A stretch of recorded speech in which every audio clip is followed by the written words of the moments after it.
Assalamu alaikum. Welcome to Speak Your Heart. Lara Zahra here. Today I am going to present cognitive behavioral therapy. So what is cognitive behavioral therapy? Cognitive behavioral therapy basically है क्या, इसका purpose क्या है, ये हमें किस चीज़ के बारे में इंफॉर्मेशन देती है. इसका बेसिक पर्पस ये है कि ये हमें हेल्प आउट करती है हमारी इर्द गिर्द, हमारे सराउंडिंग्स में, हमारे एनवायरनमेंट में जो कुछ हो रहा है हम उसको किस तरह से परसीव कर रहे हैं, हमारा वे ऑफ अंडरस्टैंडिंग, जो हमारे एक्सपीरियंसेस हैं हम उनको किस तरह से परसीव कर रहे हैं. तो ये हमें बताती है कि कहीं किसी जगह पे हमें अपनी थॉट्स में या अपनी परसेप्शंस में चेंज करने की कुछ ज़रूरत तो नहीं है. उसके अलावा it helps in treating adolescents mental disorders जैसे कि डिप्रेशन है, एंग्जाइटी है, ऑपोजिशनल डेफिएंट डिसऑर्डर है. ये एक्चुअली वर्क करती है हमारी थॉट्स पे, हमारी एक्शंस पे और हमारे जो इमोशंस हैं उन पे. ठीक है, ये तीनों चीज़ें जैसे कि इस पिक्चर में भी आपको शो हो रहा है कि ये तीनों चीज़ें आपस में कैसे इंटरलिंक्ड है. जो हमारी थॉट्स हैं वो हमारी फीलिंग्स को क्रिएट कर रही हैं, जो हमारी फीलिंग्स हैं वो हमारे बिहेवियर्स को क्रिएट कर रही हैं, और जो बिहेवियर्स हैं वो हमारी थॉट को किस तरह से रीइंफोर्स करते हैं. हमारी कॉग्निशंस, हमारे एक्शंस, हमारी फीलिंग्स, हमारे इमोशंस, ये तीनों चीज़ें आपस में इंटरलिंक्ड हैं.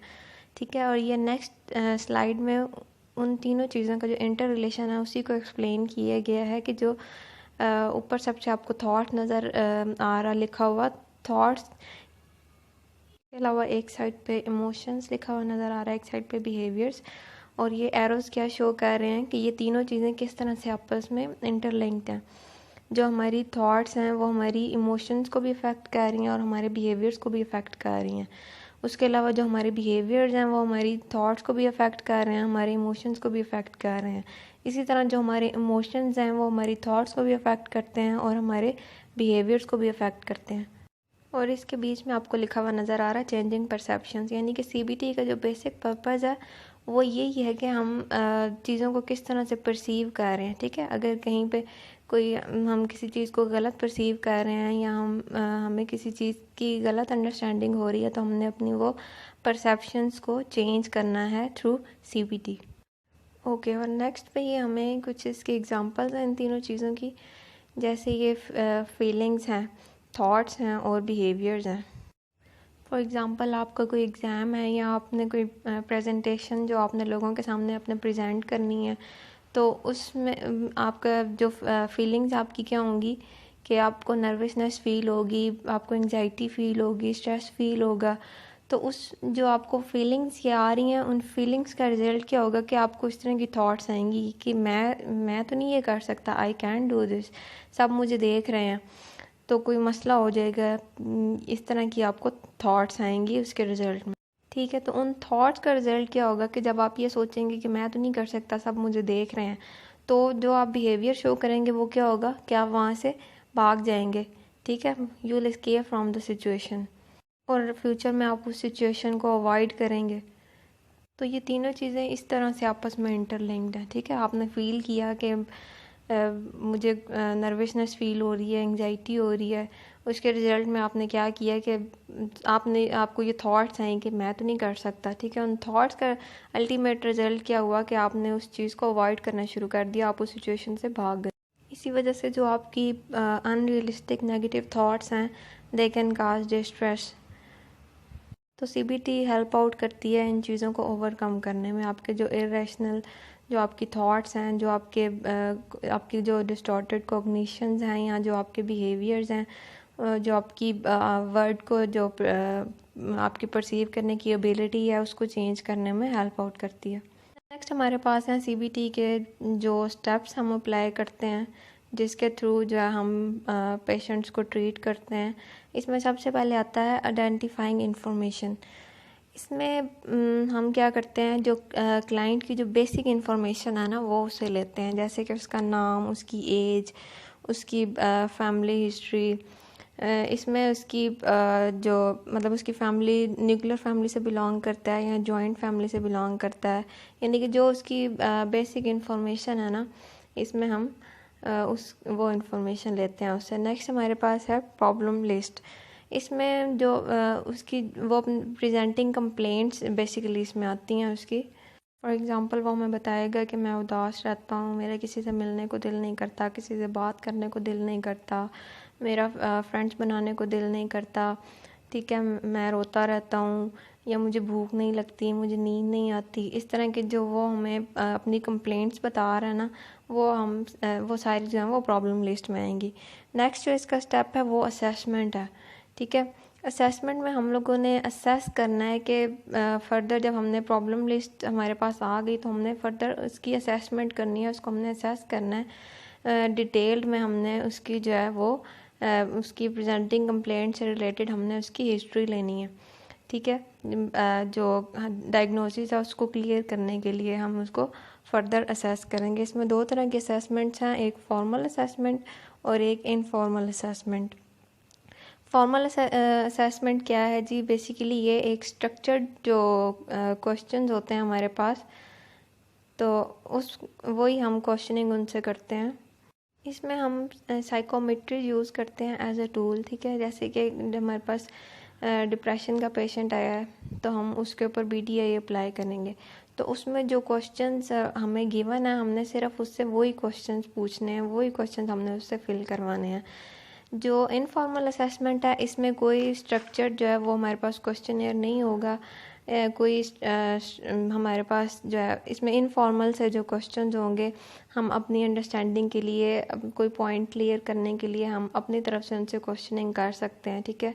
फॉर एग्जांपल आपने उनसे BDI करवाया है, उसमें आपको कोई पॉइंट क्लियर नहीं हो रहा, तो आप इनफॉर्मल असेसमेंट के थ्रू जो है ना उनसे आप पूछ सकते हैं कि ये चीज़ आपने यहाँ मेंशन की है, आप इस बात से आपका क्या मतलब है, यहाँ पे आप क्या कहना चाह रहे हैं, ठीक है। तो वो आप इनफॉर्मल असेसमेंट्स के थ्रू जो आपको पॉइंट्स क्लियर नहीं हो रहे तो आप वो क्लाइंट से जो है वो अपनी तरफ से क्वेश्चनिंग करके आप वो पॉइंट्स क्लियर कर सकते हैं। इसके अलावा अगर फॉर्मल असेसमेंट के बाद आपको ये लगता है कि मुझे इससे कुछ और क्वेश्चंस करने की ज़रूरत है, ठीक है, क्योंकि अभी तक आपको कुछ क्लियर नहीं हो रहा, तो फिर आप उससे तब भी इनफॉर्मल क्वेश्चनिंग कर सकते हैं। आप उससे क्वेश्चन मज़ीद पूछ सकते हैं कि ये पॉइंट मुझे आपका क्लियर नहीं हुआ, आप इस बात को क्लियर कर दें। नेक्स्ट स्टेप जो हमारे पास आता है वो है कोर बिलीव्स, ठीक है।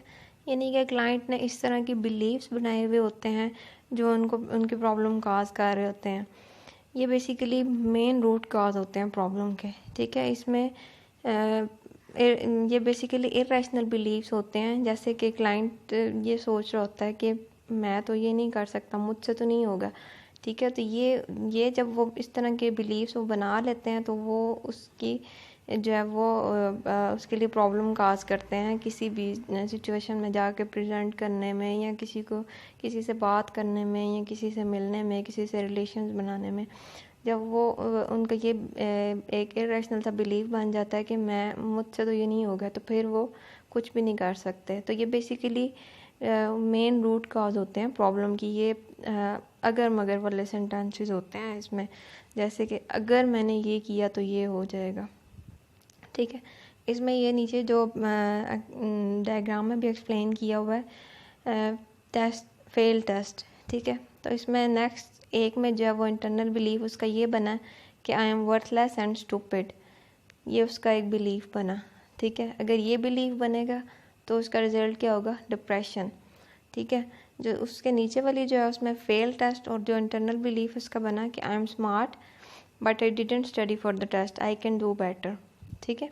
तो ये जब उसका इंटरनल बिलीफ बना, एक पॉजिटिव बिलीफ है, तो इसका रिजल्ट क्या होगा? नो डिप्रेशन, ठीक है। यानी कि जो हम प्रॉब्लम आ रही है वो बेसिकली जो उनका काज क्या है पीछे, वो हमारे बिलीव्स हैं, हमारे इरेशनल बिलीव्स हैं, ठीक है। हम अपने आप को, अपने माइंड को, अपने ब्रेन को इस तरह के मैसेज दे रहे हैं कि मुझसे तो ये नहीं होगा, मैं नहीं कर सकता ये। तो ये जो इस तरह के इरेशनल बिलीव्स जब बनते हैं तो उसका रिज़ल्ट क्या होता है कि ये इस तरह के प्रॉब्लम्स काज होते हैं, उनके रिलेशनशिप्स डिस्टर्ब हो जाते हैं, ठीक है। वो कहीं जो है आ जा नहीं सकते, किसी से बात करने में उनको प्रॉब्लम होती है, कॉन्फिडेंस लेवल डिक्रीज़ हो जाता है, ठीक है। असर्टिवनेस जो है वो डिक्रीज़ हो जाती है। इसमें हमारे पास 3 चीज़ें आती हैं, एक कॉग्निटिव है, एक इमोशनल है और एक बिहेवियरल है। कॉग्निटिव जो है ये हमारी थॉट से रिलेटेड है, ठीक है। यानी कि उनकी थॉट्स इस तरह की होती हैं कि अगर मैंने ये किया तो ये हो जाएगा, ठीक है। इफ़ देन वाले स्टेटमेंट्स, अगर मैंने ये किया तो ये हो जाएगा, अगर मैं वहाँ गया तो बहुत कुछ बुरा हो जाएगा, ठीक है। तो ये उनकी जो डिस्टॉर्टेड जो कॉग्निशंस है ना, ये उससे रिलेटेड है। नेक्स्ट हमारे पास है इमोशनल। इमोशनल में हमारी फीलिंग्स आ जाती हैं, ठीक है, जैसे लोनलीनेस की फीलिंग्स हैं, फियर की फीलिंग्स हैं, उसके अलावा वर्थलेसनेस की फीलिंग्स हैं। फॉर एग्ज़ाम्पल क्लाइंट कहता है कि मैं जहाज़ में बैठा तो मैं मर जाऊंगा, ठीक है। तो ये उसका एक इरेशनल सा बिलीफ है कि मैं जहाज़ में बैठा तो मैं मर जाऊंगा। इसका रिज़ल्ट क्या होगा, उसको जो है ना वो कौन से इमोशंस वो शो करेगा, डर के, ठीक है। फियर उसको होगा, जहाज़ वो जहाँ भी देखेगा उसको वो डर जाएगा कि मैं तो उसमें नहीं बैठ सकता, मैं इसमें बैठा तो मैं मर जाऊंगा, ठीक है। तो ये बेसिकली इसके इमोशन से रिलेटेड है। नेक्स्ट जो है ये बिहेवियरल है। बिहेवियर में हमारे एक्शंस इंक्लूड होते हैं, ठीक है। फॉर एग्ज़ाम्पल क्लाइंट का बिहेवियर किस तरह का होता है कि अगर मेरे घर मेहमान आए तो मैं तो उनसे मिलने नहीं जाऊंगा, ठीक है। ये उसका एक बिहेवियर है कि अगर मेरे घर मेहमान आए तो मैं उनसे मिलने नहीं जाऊंगा, ठीक है। यानी कि वो इस तरह का बिहेवियर शो करेगा। तो ये एक डिस्टॉर्टेड से मतलब कॉग्निशन में डिस्टॉर्शन है, इमोशंस, बिहेवियरल। तो ये जो उन्होंने अपने बिलीव्स बनाए हुए हैं कि मैं किसी से मिलने गया तो कुछ बुरा हो जाएगा, तो मैं तो किसी से मिलने नहीं जाऊंगा, ठीक है। यानी कि उनकी ये जो बिलीव्स हैं ये इन तीनों चीज़ों को अफेक्ट कर रही होती है। इसके बाद नेक्स्ट हमारे पास जो उसका नेक्स्ट स्टेप है वो है जी एक्टिवेटिंग इवेंट्स। ये इसको हम प्रेसिपिटेटिंग इवेंट्स या ट्रिगरिंग इवेंट्स भी बोलते हैं, ठीक है। ये बेसिकली इस तरह के इवेंट्स होते हैं या इस तरह की सिचुएशंस होती हैं जो प्रॉब्लम्स को ट्रिगर कर रही होती हैं। फॉर एग्ज़ाम्पल कोई क्लाइंट है जो जिसका किसी के साथ झगड़ा हो गया, ठीक है। तो वो जब उस इन बंदे को देखेगा उसको जो है ना वो गुस्सा आएगा, ठीक है। तो उसका वो जो प्रॉब्लम है वो ट्रिगर करेगा। या इसके अलावा फॉर एग्ज़ाम्पल किसी के लव्ड वन की किसी जगह पे डेथ हो गई है किसी रोड एक्सीडेंट में, तो वो जब भी उस जगह से गुजरेगा तो उसकी वो चीज़ ट्रिगर करेगी, वो पैनिक कर जाएगा, उसको जो है ना उसकी जो सैडनेस है वो वापस आ जाएगी, तो उसकी तबीयत ख़राब होने लग जाएगी। तो वो चीज़ जो है ना वो उसकी वो जब भी वहाँ से गुजरेगा उसकी प्रॉब्लम जो है वो ट्रिगर करेगी। तो वो जो सिचुएशन या वो जगह है या वो इवेंट जो है उस टॉपिक से रिलेटेड कोई बात भी होगी, तो ये सारा कुछ जो है ये उसके लिए एक एक्टिवेटिंग इवेंट होगा या उसका प्रेसिपिटेटिंग इवेंट होगा जो उस चीज़ को ट्रिगर कर रहा है, उसके प्रॉब्लम को दोबारा से ट्रिगर कर रहा है, ठीक है। नेक्स्ट हमारे पास वर्किंग हाइपोथेसिस आप देख रहे हैं। सबसे पहले हमने इसका जो प्रॉब्लम्स हमने क्लाइंट की जो देखी थी, जो उसकी प्रेजेंटिंग कंप्लेंट्स थी, ठीक है, वो हमने ले ली। उसके बाद हमने उसके कोर बिलीव्स देखे, उसमें कॉग्निटिव था, इमोशनल्स थे, उसके अलावा उसके बिहेवियरल थे, ठीक है। तो ये तीनों चीज़ें हमने इनकी हिस्ट्री ले ली हमने। उसके बाद हमने उसके ट्रिगरिंग इवेंट्स देखे कि कौन सी ऐसी चीज़ है जो उसके प्रॉब्लम्स को ट्रिगर कर रही है, उसको ऐसे इवेंट्स में या इस तरह की सिचुएशन में उसको ये प्रॉब्लम दोबारा से हो जाती है, वो पैनिक कर जाता है, उसको डिप्रेशन हो जाता है। तो ये हमने इसका एक हाइपोथेसिस बना लिया है, ठीक है। तो ये सारा जो हमने उससे इंफॉर्मेशन ली है।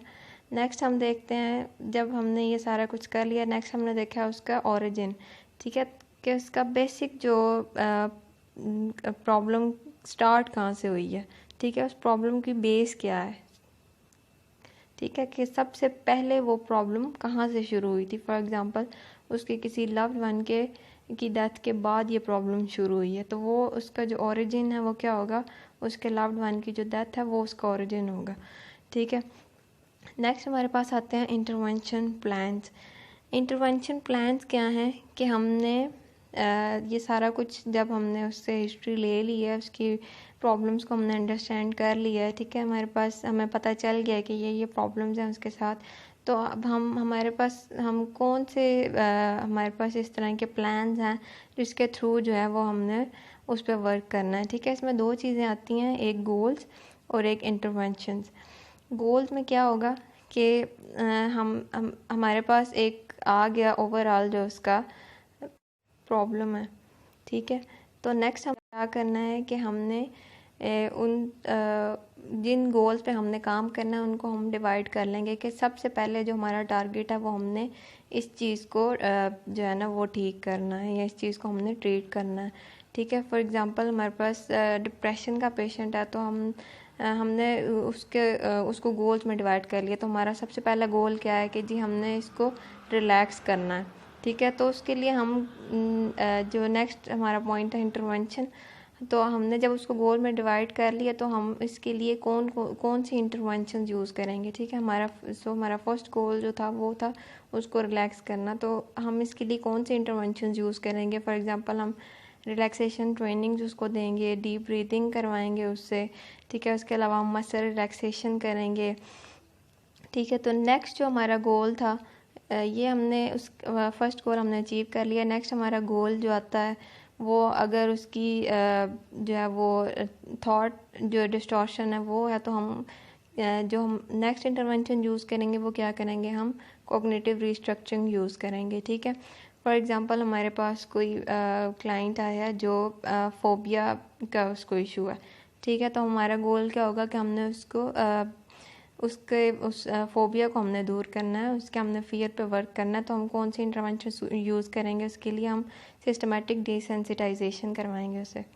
जब हमने अपने गोल्स पे काम करना शुरू किया है तो अब हमें ये चीज़ माइंड में रखनी है कि कुछ इस तरह के ऑब्स्टेकल्स भी बीच में आ सकते हैं जो पेशेंट को जो है वो ट्रीटमेंट जो प्रोसेस है उसमें आगे बढ़ने से उसको रोक सकते हैं। कुछ इस तरह के ऑब्स्टेकल्स हो सकता है क्लाइंट रिलेक्टेंट हो। ठीक है, वैसे तो ये सारी चीज़ें हमें स्टार्ट में जो हम फर्स्ट सेशन कंडक्ट करेंगे हमें रैपो बिल्डिंग में उसके साथ रैपो बिल्डिंग इतनी अच्छी बनानी है या इतनी स्ट्रॉन्ग हमने रैपो बिल्डिंग डेवलप करनी है कि ये इन चीज़ों का जो है वो बाद में इशू ना हो। लेकिन फिर भी अगर बीच में हमने ये माइंड में चीज़ें रखनी है कि अगर कोई इस तरह का ऑब्स्टेकल आ रहा है जो उसको या क्लाइंट एक जगह पे स्टक हो गया, ठीक है, तो हमने किस तरह से उन चीज़ों को डील करना है। ठीक है, फॉर एग्ज़ाम्पल ड्यूरिंग सेशन हमें पता चला है कि कोई ऐसी बात है जो क्लाइंट डिस्कस करने में अनकंफर्टेबल फील कर रहा है। तो ठीक है, नेक्स्ट हमारे पास जो स्ट्रेचेस वाला स्टेप है उसमें हमारे पास जब हमें आइडिया हो गया कि ये ऑब्स्टेकल आ रहा है तो हमारे पास कौन सी स्ट्रेचेस हमारे पास ऐसी हैं कि हम उस चीज़ को उस ऑब्स्टेकल को ओवरकम कर सकते हैं। ठीक है, हमने कौन सी स्ट्रेटजीज यूज़ करनी है। ठीक है, फॉर एग्ज़ाम्पल हम क्लाइंट अगर जो है वो रिलेक्टेंट हो रहा है या वो हेजिटेट कर रहा है तो हम उसको बोल सकते हैं ओके आप 10 मिनट की ब्रेक लें, 10 मिनट के बाद हम जो है ना वो इस टॉपिक पे दोबारा बात करते हैं। ठीक है, उसको रिलैक्स करेंगे, फिर हम फर्दर जो है वो नेक्स्ट उसकी सेशन कंटिन्यू करेंगे। ठीक है, ओके, तो लास्ट में हमारे पास है प्रिडिक्टेड आउटकम्स। ठीक है, इसमें हम ये देखते हैं कि जो हमें आइडिया हो कि हमने ये इंटरवेंशन अप्लाई की हैं या हमारा ये टारगेट था, ये गोल्स हमने अचीव कर लिए हैं, ये स्ट्रेटजीज हमने यूज़ की हैं, तो अब हमारे पास उसका फाइनल जो है वो आउटकम क्या आएगा। ठीक है, फॉर एग्ज़ाम्पल क्लाइंट अब 100% खुद को रिलैक्स फील कर रहा है, उसकी एंग्जाइटी जो है वो ख़त्म हो गई है, उसका डिप्रेशन रिड्यूस हो गया, उसमें असर्टिवनेस आ गई है। तो ये हमारे जो आउटकम्स थे हमारे जो एक्सपेक्टेड आउटकम्स थे वो हमने अचीव कर लिए हैं। ठीक है, सो ये तो इस CPT के कुछ स्टेप्स थे जिनको हमने डिस्कस किया। नेक्स्ट हम बात करते हैं सेशंस की कि हम सेशंस किस तरह से कंडक्ट करते हैं CPT में। ठीक है, तो इनको हम 3 मॉड्यूल्स में डिवाइड करते हैं सेशंस को। ठीक है, जो हर मॉड्यूल में 4 सेशंस होते हैं। तो इसके जो टोटल जो सेशंस होते हैं वो 12 सेशंस होते हैं, 8 to 12 होते हैं मोस्टली। तो इसको हम इस तरह से डिवाइड करते हैं। जो फर्स्ट मॉड्यूल है वो क्लाइंट की जो थॉट्स है उस पर काम करता है। जो सेकंड मॉड्यूल है उसमें हम जो क्लाइंट्स की जो एक्टिविटीज़ हैं, जो उसकी डेली लाइफ की जो एक्टिविटीज़ हैं, हम उनको फोकस करते हैं, उनको हम ट्रीट करते हैं। और जो लास्ट पे थर्ड मॉड्यूल है उसमें हम उसके जो सोशल इंटरेक्शंस हैं, ठीक है, उसका दूसरों के साथ रिलेशनशिप किस तरह का है, हम इन चीज़ों को फोकस करते हैं। ओके, तो जो अब हमारा इसमें जो फर्स्ट सेशन हम कंडक्ट करेंगे ना, फॉर एग्ज़ाम्पल हमारे पास डिप्रेशन का पेशेंट आया, तो हम उससे जो डिप्रेशन है उससे रिलेटेड हम उसके साथ डायलॉग स्टार्ट करेंगे। हम उसको एक्सप्लेन करेंगे कि बेसिकली डिप्रेशन है क्या, जो इंडिविजुअल इसे सफ़र कर रहा है वो किस तरह से एक्सपीरियंस करता है इस चीज़ को। अपने फर्स्ट जो हमारा मॉड्यूल है जो थॉट्स पे काम कर रहा है, हम उस बारे में उसको एक्सप्लेन करेंगे, ठीक है। और हम उसको बताएंगे कि किस तरह से हमारी जो थॉट्स हैं वो हमारे मूड्स को या हमारे बिहेवियर्स को वो अफेक्ट कर सकती हैं।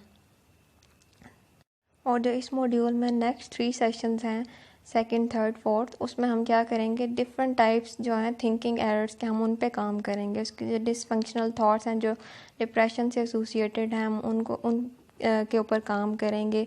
उनको किस तरह से मॉडिफाई कर सकते हैं, किस तरह से उसका मूड इम्प्रूव कर सकते हैं। डिफरेंट एक्सरसाइजेज करवाएंगे जो उसके थिंकिंग एरर्स को कम कर सकती हैं, ठीक है। डिफरेंट स्ट्रेटजीज अप्लाई करेंगे जो उसकी अनहेल्दी जो नेगेटिव थॉट्स हैं उनको कम करेंगे। जो हमारा सेकंड मॉड्यूल है जिसमें हमने उसकी एक्टिविटीज़ पे काम करना है, इसमें हम क्या करेंगे, हम उसके साथ डिस्कस करेंगे कि किस तरह से हमारा जो डिप्रेशन है वो हमारी प्लेजेंट एक्टिविटीज़ में हमारी पार्टिसिपेशन को कम करता है, किस तरह से हम हमारी वो जो डिप्रेशन के सिम्टम्स हैं उनको इंक्रीज़ करता है, किस तरह से हम उनको बताएंगे जो कि प्लेजेंट एक्टिविटीज़ बेसिकली हम होती क्या हैं, किस तरह से वो हमारे मूड को अफेक्ट कर सकती हैं, ठीक है। किस तरह से उनमें इंगेज होकर इन सारे ऑब्स्टिकल्स को रिमूव किया जा सकता है जो उनको इन एक्टिविटीज़ में इंगेज होने से रोकती हैं। इसके अलावा हम जो है वो उनको बताएंगे कि कौन से स्टेप्स ले के वो अपने गोल्स को अचीव कर सकते हैं, ठीक है। उसके अलावा उनका जो लाइफ में कंट्रोल है किस तरह से वो बेहतर बना सकते हैं, ठीक है। And learn to identify alternatives, goals and activities are establish that improve mood. तो ये सारी चीज़ें हम सेकंड मॉड्यूल में डिस्कस करेंगे जो कि 5th to 8th सेशंस में हम कंप्लीट करेंगे। लास्ट में जो हमारा थर्ड मॉड्यूल है सोशल इंटरेक्शंस में, इसमें हम ये जो इसके फर्स्ट 3 सेशंस हैं उसमें हम क्लाइंट्स को जो है वो रिलेशनशिप्स की इम्पोर्टेंस बताएंगे, ठीक है। उनको इस तरह की प्रैक्टिसेस करवाएंगे जिससे उनके जो सोशल रिलेशनशिप्स हैं वो स्ट्रॉन्ग हो सकते हैं। उसके अलावा हम उनको सोशल सपोर्ट की इम्पोर्टेंस बताएंगे, ठीक है। हम उनको ये इंट्रोड्यूस करवाएंगे कि किस तरह से हमारे जो रिलेशनशिप्स हैं वो हमारे मूड को अफेक्ट करते हैं, ठीक है। इनका जो डिफ़िकल्ट सिचुएशंस में रिलेशनशिप्स का क्या रोल है, ये सारी चीज़ें हम उनके जो हमारा थर्ड मॉड्यूल है उसके फर्स्ट जो 3 सेशंस हैं जो 9 to 11 है उसमें हम ये चीज़ें डिस्कस करेंगे। और जो हमारा लास्ट जो सेशन है इस मॉड्यूल में उसमें हम उस ओवरऑल जो हमने सारी जो पीछे 3 मॉड्यूल्स डिस्कस किए हैं हम उनकी जो समरी है वो उनको एक्सप्लेन करेंगे, ठीक है। कि हमने हमारी जो थॉट्स हैं वो किस तरह से हमारी एक्टिविटीज़ को अफेक्ट करती हैं, हमारे सोशल सपोर्ट, हमारे रिलेशनशिप्स की सारी चीज़ें हम उनको समराइज़ करेंगे। उसके अलावा हम उनको कुछ इस तरह की एक्टिविटीज़ या इस तरह की एक्सरसाइज, इस तरह के स्किल्स बताएंगे जो उनको फर्दर लाइफ में हेल्प आउट करेंगे, ठीक है। तो इसका जो सेशन का जो ड्यूरेशन है वो 50 to 60 मिनट्स है स्टैंडर्ड, जिसको हम इस तरह से डिवाइड करते हैं कि फ़र्स्ट जो 15 मिनट्स हैं उसमें हम या तो पिछला अगर हमने सेशन कंडक्ट किए हैं तो हम उसकी जो समरी है वो उनके साथ डिस्कस करते हैं। उसके अलावा हम उनको जो नेक्स्ट हमने उनको फर्दर जो टेक्निक्स बतानी है हम वो डिस्कस करेंगे। और जो लास्ट 5 मिनट्स हैं उसमें हम जो उनको हमने नेक्स्ट सेशन के लिए जो हमने नेक्स्ट वीक जो हमने उनको प्रोजेक्ट्स असाइन करने हैं हम उनकी जो गाइडलाइंस है वो उनको प्रोवाइड करेंगे, ठीक है। तो लास्ट में इसमें कुछ थेरेपी के कुछ रूल्स हैं हम वो डिस्कस करते हैं। इसमें सबसे जो पहला रूल है वो है arrive on time, B punctual, ठीक है। नेक्स्ट है हमारे पास कम एवरी वीक, ठीक है। हम उन्हें बताएंगे कि this treatment is commitment you make with your self and your therapist. ठीक है, तो ये हम उन्हें एक्सप्लेन करेंगे कि ये एक कमिटमेंट है, आपने हर वीक आना है। ये आपकी खुद के साथ भी कमिटमेंट है और आपके थेरापिस्ट के साथ भी आपकी कमिटमेंट है। नेक्स्ट है keep positive attitude, do the personal projects. जो आपको नेक्स्ट वीक के लिए प्रोजेक्ट्स हमने किए हैं वो आपने कंप्लीट करने हैं। ठीक है, तो ताकि आप जब नेक्स्ट सेशन में आएँ तो हम उन पे बात कर सकें, उनको डिस्कस कर सकें, आगे चल सकें नेक्स्ट जो हमारा स्टेप है उसकी तरफ। नेक्स्ट हमारे पास आता है what you talk about in session is confidential. ठीक है, लेकिन अगर वो अपने तौर पे किसी के साथ डिस्कस करना चाहते हैं तो इट्स उनकी मर्ज़ी है, हम उनको फोर्स नहीं कर सकते। ठीक है, अगर वो चाहते हैं कि हम ये सेशन कॉन्फिडेंशियल रखें तो हमने उस सेशन को कॉन्फिडेंशियल रखना है। ठीक है, नेक्स्ट हमारे पास है try to be as honest as possible. ठीक है, यानी कि वो हम उन्हें बताएंगे कि express yourself just as you are and how you feel. ठीक है, कोई इसमें बनावट नहीं चलेगी। अगर आप जितना अपने आप को एग्जैक्टली आप अपने आप को एक्सप्रेस करेंगे उतना हम इस ट्रीटमेंट को बेहतर तरीके से लेके चल सकते हैं। लास्ट में हमारे पास है टर्न ऑफ योर फ़ोन। ठीक है, अपने फ़ोन को ड्यूरिंग सेशन या बंद कर दें या उसको वाइब्रेशन पे कर दें या साइलेंट पे कर दें ताकि जो है वो ड्यूरिंग सेशन जो है वो कोई इंटरप्शन ना हो। ठीक है, CBT बेसिकली एक बहुत जो है ये डिटेल टॉपिक है। डिफरेंट डिसऑर्डर्स में के लिए डिफरेंट टेक्निक्स यूज़ होती हैं CBT में। ये एक जनरल जो है ये इसकी डिस्क्रिप्शन थी। तो इसके अलावा अगर आपको डिटेल में जो है डिफरेंट डिसऑर्डर्स से रिलेटेड डिस्क्रिप्शन या वीडियोज़ या स्लाइड्स चाहिए तो you can comment me and tell me. Thank you so much. अल्लाह हाफिज़।